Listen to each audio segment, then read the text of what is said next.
Hello guys, and welcome back to my channel. This story is very interesting. I hope you enjoy it. I really had fun reading it and recording it. If you enjoy it, I really appreciate it if you could give this a like. Thank you so much for your time. Anyway, on to the story. I'm the director of operations at my company. Moments ago, I was told by my boss in confidence to prepare to be officially accused and made aware of a sexual harassment investigation on me. This is from an incident that occurred in June. I need to know what steps I need to take to protect myself. Here's what happened.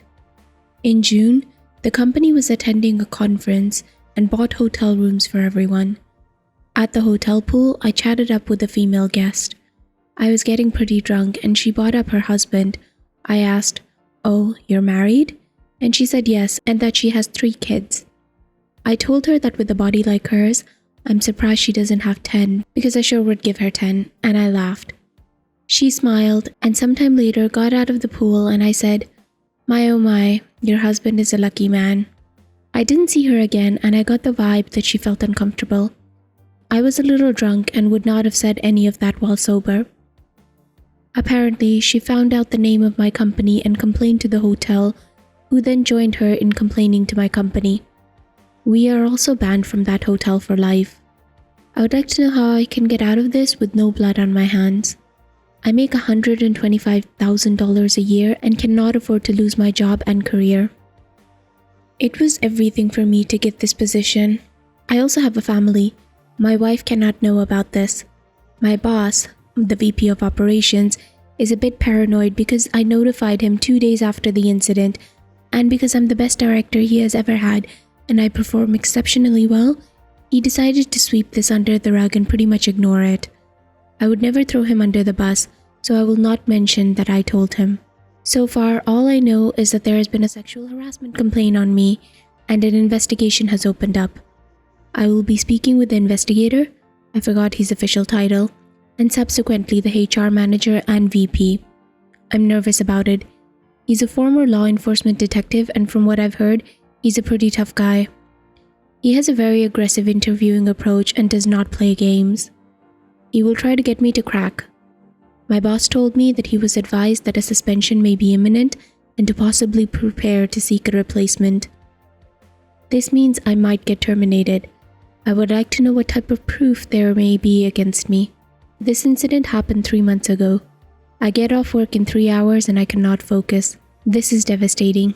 Please provide in vivid details the steps that I need to take starting right now. This is some of the advice that OP got in the comments. Let me illuminate to you the precarious situation in which you have placed yourself. The investigator sounds like the one they call when things go wrong, and things have indeed gone wrong. Thus far, you have been adrift in the sheltered harbor of your employer's patience. The decision to terminate you has likely already been made. The interview tomorrow is likely to determine whether the company thinks they can withhold your severance package or not. The interview and investigation process is not a court of law, and if your employer is unwilling to continue employing you, they don't need proof. Even in civilized jurisdictions with functioning employment protections, adequate notice or pay in lieu can generally overcome them, and your unprofessional conduct directly harms your employer's business by ending the relationship with the hotel. You can approach this in a few ways. You can refuse to cooperate with the investigation process. You will likely be let go for insubordination and refused any severance. Expect to get no reference or a bad reference in the future. You can lie. As I said, the decision to terminate you has probably already been made, so it won't change the outcome and it'll ruin whatever credibility you have left. You will likely be let go and refuse severance. Again, expect bad references. You can confront your behavior directly and ask your employer what they want to do about it. You might save your job, but expect to be watched like a hawk for the rest of your tenure and to be the first step against the wall when downsizing comes, or if you put so much as one foot out of line in the future. More realistically, you'll still be fired, but you might come out with your professional reputation still intact and with some severance. You can confront your behavior directly and bring your own plan to the table. If you show up with a plan to get into therapy and to repair the relationship with the hotel and a commitment to never embarrassing your employer like that in the future, you might come out with your job intact. Or you might not. As I said, the decision has likely already been made. However, being honest and prepared is probably your best shot at getting notice or severance, and of leaving a good impression, and thus getting a good reference in the future. You can resign preemptively and avoid the entire issue. In the future, if you think a course of action might embarrass you in front of your wife, that is a very good sign that you should not do it. While it's not a perfect fit, it's a surprisingly good starting point for thinking about sexual harassment as applied to professional situations. OP replied, "What happens if and when I deny this? Let me get better advice. The investigator is going to interview me in the morning. How do I handle that? I heard bad things about his interviews. What type of proof could they possibly have?" Someone replied to OP, "They don't need proof. This isn't a courtroom. We're not here to help you cover up for a screw-up. You don't have to answer their questions at all if you don't want to, and they don't have to keep employing you." And then LAOP's reply to that, "They need proof that the employee they complained about is me to begin with, and proof that it occurred, otherwise I'm suing for wrongful termination. What if this was a false accusation? I'm certainly going to act like it is. I have too much to lose." I've been completely numb the past couple of days. I got fired. They got surveillance on me. The investigator refused to show me the video, and I denied the allegations vehemently. HR manager and VP said that they interviewed several people and suspended me indefinitely. My boss told me afterwards to prepare for the termination notice. I told my wife I was laid off. She can never know the truth. I don't know how long I'm going to spend jobless. I worked hard to move up in the world and finally got the job of a lifetime with a great salary. This is devastating.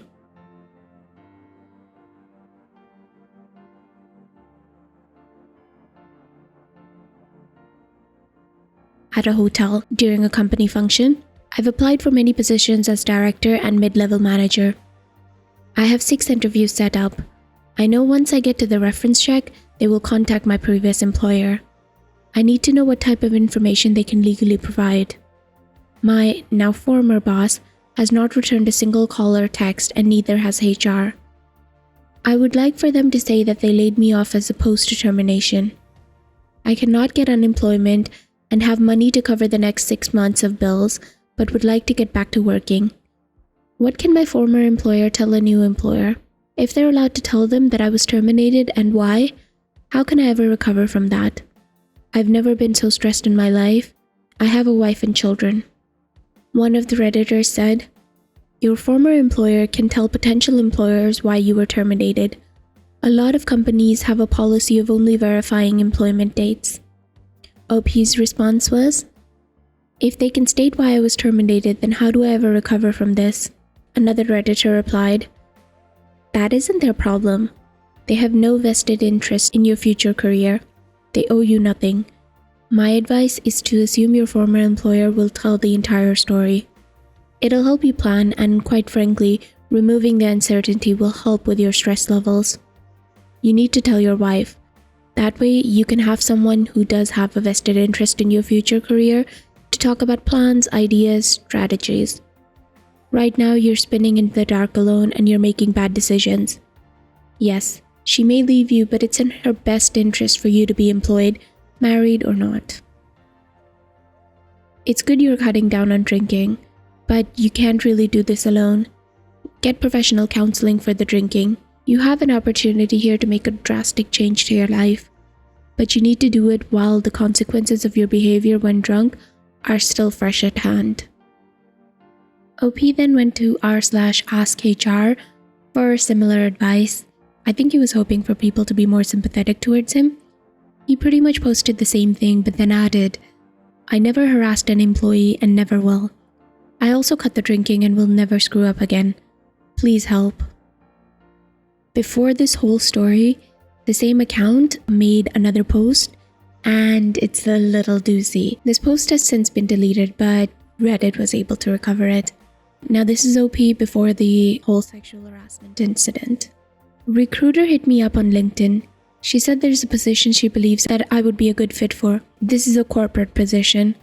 I work as the same position right now but would get more pay, which is nice.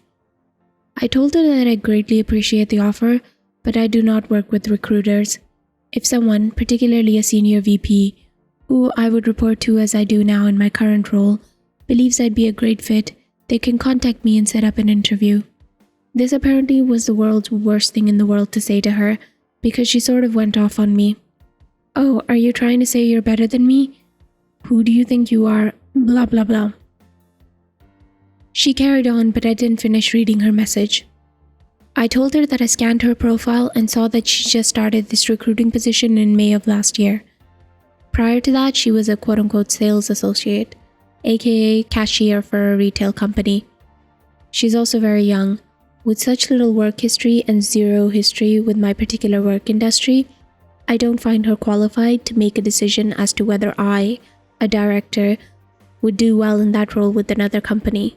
She has no knowledge as to the vision, the leadership, and skill set required to succeed in such an important role. I'm not going to waste my time. With no experience in the industry, what questions could she ask me? Canned questions she finds online? The logic simply isn't there. If she were a long-time veteran in this industry, then I would certainly interview with her, because in that case, she would have had the necessary experience to understand the position and know how to determine who would be a qualified candidate for the role. However, she's not experienced and does not have the ability to make such an impactful decision.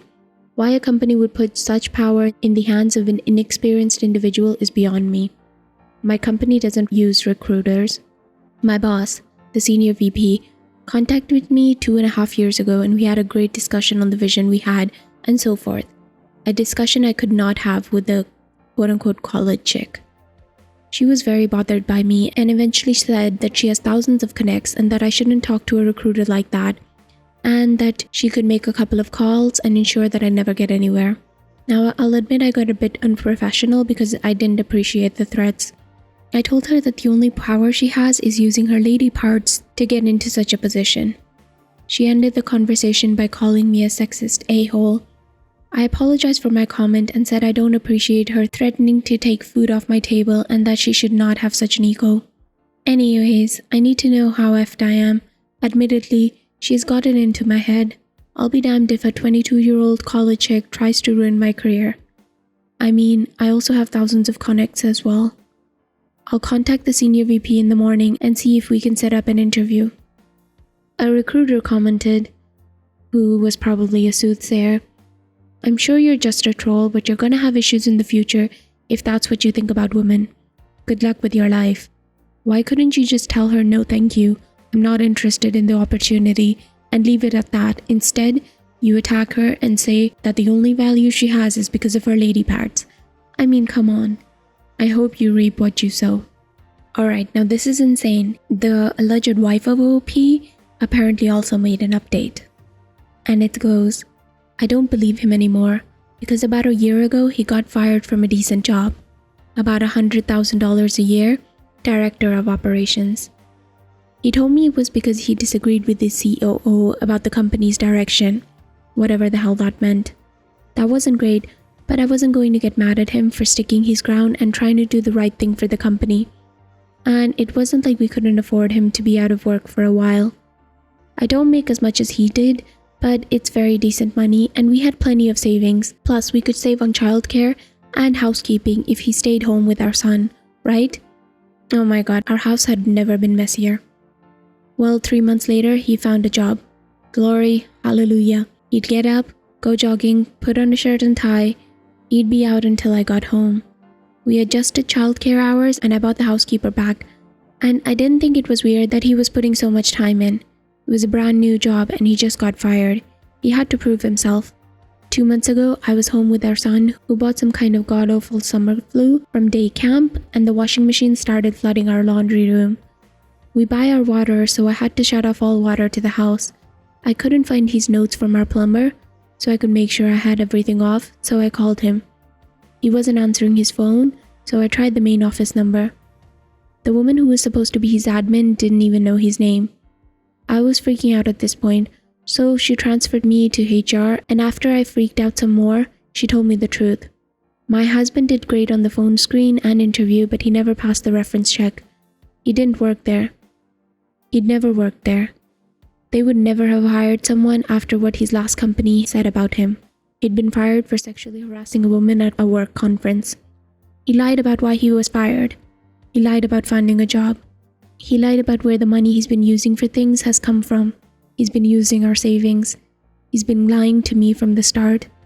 He probably lied about the girl on the volleyball team. I've been loving and supporting and enabling this monster for 16 years. I'm talking to a divorce lawyer soon, but it's so shocking. I feel so stupid. How did I not know? And how am I going to explain this to our son? This is going to rock his world, and I mean like an earthquake, not a concert. He's 9 years old. What on earth do I tell him? So guys, what did you think about this? Honestly, I found it very interesting. I feel sorry for the wife, but not for the OP at all. It makes me wonder how much of his original account that he posted was actually true. It makes me wonder what exactly happened at the pool, you know? I mean, what he said was horrible, but I feel like there's more to the story. And honestly, I can't believe that he didn't actually follow the advice. People told him exactly what would happen if he lied, and he still chose to take that route. Some people are very entitled. I hope you enjoyed the story. Please like and subscribe if you'd like to hear more stories from Reddit with juicy updates.